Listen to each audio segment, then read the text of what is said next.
Dans cette vidéo, je vais vous montrer comment utiliser son propre disque dur pour classer ses énoncés et permettre du même coup un partage évident des ressources Dockeval avec d'autres utilisateurs, par exemple par le biais de fichiers joints à des mails. Alors là, je suis sur mon tableau Dockeval, sur lequel j'ai mes activités Dockeval, et je vais par exemple exporter sur mon disque dur, dans un premier temps, des activités de cinquième. Donc je choisis niveau, ensuite aller chercher dans la liste les activités de cinquième, je sélectionne la première, et je vais faire ce qu'on appelle dans tous les logiciels une sélection multiple, hein, c'est-à-dire je vais quelque part et faire un shift-click qui me permet, et bien là vous voyez 26 évaluations sélectionnées, je peux comme ça monter jusqu'à 50, donc 40, 45, 49, 50. Vous voyez, si je dépasse les 50, l'icône d'exportation disparaît.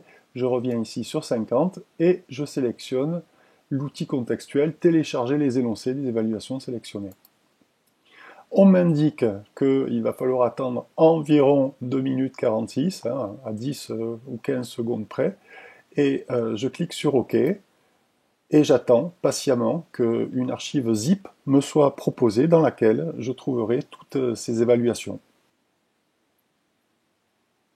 Alors une fois qu'apparaît la boîte à dialogue tant attendue, vous pouvez cliquer bien sûr sur le lien pour télécharger votre archive zip et vous récupérez donc une archive que vous pouvez décompresser et dans laquelle vous allez trouver vos 50, enfin mes 50, puisque j'en ai sélectionné 50, évaluations sous forme HTML.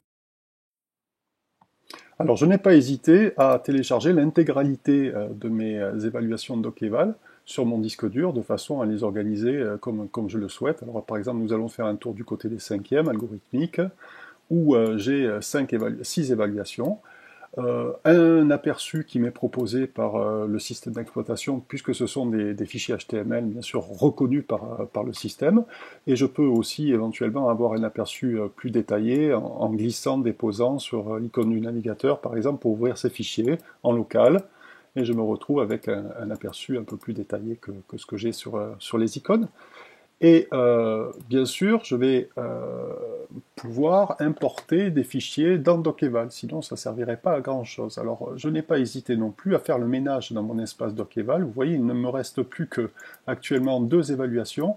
Alors si j'ai conservé ces 2 évaluations, c'est parce que quand vous importez, les codes changent. Hein, moi j'ai sur 2 sites, je cible 2 évaluations et donc il me faut les conserver. Par contre, pour toutes les autres, je peux très bien effacer. C'est d'ailleurs ce que j'ai fait sur mon espace Dockeval. Alors, vous pouvez bien sûr, quand vous êtes sur Dockeval, importer à partir de ce petit icône des fichiers qui correspondent à des évaluations, ou alors vous pouvez glisser-déposer.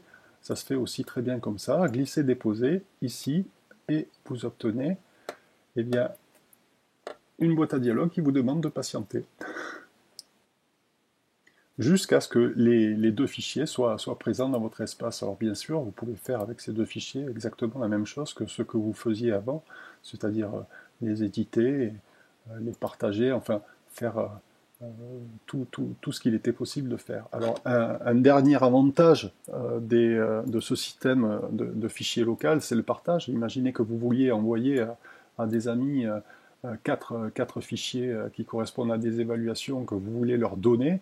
Ben, il suffit d'envoyer ça par mail. Hein. Vous envoyez par mail à vos contacts, à votre contact, et vous obtenez la possibilité comme ça de partager, y compris de mettre sur des sites vos évaluations Dockeval.